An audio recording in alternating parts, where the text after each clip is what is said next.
Aku Mita Fauziah dengan NIM 2210912320002 dari Program Studi Kesehatan Masyarakat Fakultas Kedokteran Universitas Lampung Mangkurat. Jadi kali ini aku ingin menyampaikan tentang pencegahan COVID-19. Sebelumnya kalian pasti sudah tahu banget apa sih itu COVID-19? Jadi COVID-19 merupakan penyakit menular loh, yang mana sebagian besar orang yang tertular mengalami gejala ringan hingga bisa mematikan. Adapun total konfirmasi korban meninggal yang ada di seluruh dunia melebihi 700.000 orang dan hampir 23 juta warga di seluruh dunia terkonfirmasi positif COVID-19. Dengan 14 juta orang diantaranya sudah dinyatakan sembuh dari virus mematikan ini atau virus COVID-19. Jadi COVID-19 muncul pertama kali pada Desember tahun 2019 di Wuhan, Tiongkok dan menyebar ke negara lain mulai Januari tahun 2020. Dan di Indonesia mengumumkan adanya kasus ini pada bulan Maret tahun 2020. Nah, infeksi COVID-19 dapat menyebar dengan beberapa cara loh teman-teman. Misalnya dengan percikan air liur, pengidap batuk dan bersin, terus juga menyentuh tangan atau wajah orang yang terinfeksi COVID-19, bisa juga menyentuh mata, hidung, atau mulut setelah memegang barang yang terkena percikan air liur pengidap COVID-19. Dan yang terakhir, tinja atau feses. Nah, sejak awal kemunculannya, virus ini terus berevolusi dapat dibuktikan dengan gejala-gejala yang ditimbulkannya. Gejalanya ada sebanyak 11, dengan 3 diantaranya adalah gejala baru seperti yang dilansir di Mandiri InHealth, di mana biasanya gejala ini muncul dalam 2 hingga 14 hari setelah penderita terekspos virus ini.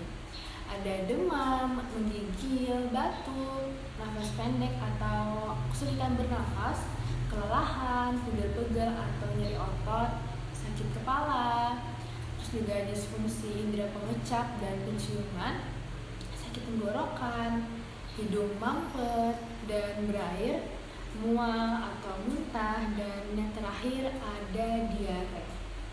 Jadi, siapapun dapat terinfeksi virus ini, dan sampai saat ini ada beberapa pencegahan seperti mengikuti suntik vaksin, rutin dan rajin mencuci tangan dengan sabun dan air mengalir selama 20 detik hingga bersih, dan ketiga tangan kotor atau belum dicuci sebisa mungkin untuk tidak menyentuh wajah, hidung, dan mulut. Hindari juga kontak langsung dan beri jarak kepada orang lain, terutama dengan orang yang sedang sakit atau mengalami COVID-19. Nah, terus juga selalu jauhi hewan dan hewan unggas liar dan juga hindari menyentuh hewan tersebut. Kemudian gunakan juga tisu untuk menutup hidung dan mulut ketika kita bersin atau batuk. Dan juga pastinya jangan keluar rumah di saat kita merasa keadaan kita sakit atau kita mengalami COVID-19. Dan pastinya jangan lupa mengonsumsi selalu vitamin C dan beberapa suplemen lainnya sebagai peningkat imunitas tubuh dalam tubuh kita. Dan yang terakhir, jangan pernah lupa memakai masker ketika kita berada di luar rumah atau di luar ruangan dan bertemu orang-orang. Namun, sebelum memakai masker, kita harus mengetahui dulu nih bagaimana memakai masker dengan benar, karena sering banget terjadi kesalahan-kesalahan ketika memakai masker. Kesalahan pertama yaitu masker hanya menutupi mulut kita. Masker harus menutupi lebih dari sekedar mulut. Posisikan masker dari pangkal hidung sampai dagu kita.